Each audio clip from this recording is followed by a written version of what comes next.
হাজরাকে ডাক দিয়ে বলতেছে, ও বিবি হাজরা, তোমার সন্তানকে দাওয়াত খাওয়ার জন্য নিয়ে যায় নাই, তোমার সন্তানকে কিন্তু কোরবানি দেওয়ার জন্য নিয়ে গেছে।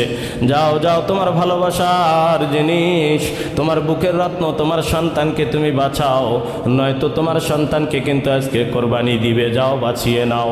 বিবি হাজরা ডাক দিয়ে বলে, শয়তান, তুমি ভালো মানুষ হলে কোনোদিন এভাবে কথা বলতে পারতে না।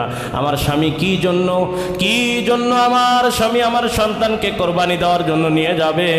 কোনোদিন এটা হতে পারে না, কেননা আমার চাইতে আমার স্বামী আমার সন্তানকে বেশি থেকে বেশি ভালোবাসে। এরকম কথা বললে শয়তান ডাক দিয়া কয়, বিবি হাজরা, তুমি বিশ্বাস করো না? তাহলে শোনো, তোমার স্বামী তোমার সন্তানকে নিয়ে কোরবানি দেওয়ার জন্য এই জন্যই গিয়েছে, আল্লাহর পক্ষ থেকে হুকুম হয়েছে, এজন্যই চলে গেছে।